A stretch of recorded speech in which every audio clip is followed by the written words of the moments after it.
तर कसे काय मंडळी, गणपती बाप्पा मोरया. तर आमचा भजन होतात कुडात. तर चला तर मग नंतर आम्ही घराकडून सुटलो आणि आम्ही इलो कुडात. नंतर कुडात गर्दी होती. नंतर आम्ही इलो कुडाळेश्वर मंदिरकडे आणि थांबलो, कारण आमचे बुवा येऊचे होते म्हणून आम्ही थांबलो, कारण त्यांना टाईम लागतो 5-10 मिनटं.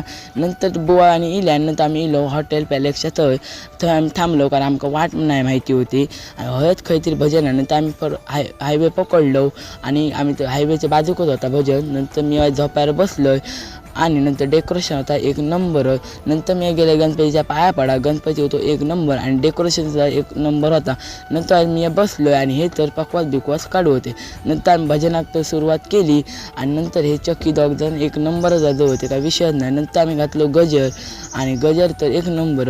नंतर गजर बिजर झालो आणि आम्ही काही नाश्ता होता वडे आणि चटणी. तर ह्यानी तर खाऊक सुरुवात केल्यान. नंतर इली चाय तर सगळ्यांनी घेतली. चाय होती एक नंबर. ह्याची तर झोपत उडान गेली. नंतर आम्ही इलो खालते. नंतर परत आम्ही हायवे पकडून गेलो आम्ही परत कुडाळ तर इलो आणि आम्ही मालवण रोडात जातलो नाबरवाडीत. तर हय असता आमचा सिंधुदुर्गाचा राजा मालवण रोडाक बघा हय. तर तुम्ही माहिती असताले तुम्हाला. नंतर आम्ही घेतलं अभि चव्हाणाक. नंतर त्याका आम्ही घेतलं आणि दाखवून नाबरवाडीत आम्ही पोचलो आणि डेकोरेशन होतं त्यांचा एक नंबर. नंतर आम्ही गेलो भूतूतला सुद्धा डेकोरेशन एक नंबरच होता आणि आमच्या पुढे होता एक भजन. त्याच्यामुळे आमका थांबायला लागतं, कमीत कमी 1 तास लागतलो. आणि हे सगळे बाकीचे कंटाळलेले. नंतर आमचा भजन बिजन झाला आणि नाश्ता केलो उसळ पाव तो खालो आणि नाबरवाडी सम जाऊन निघालो कुडाळ.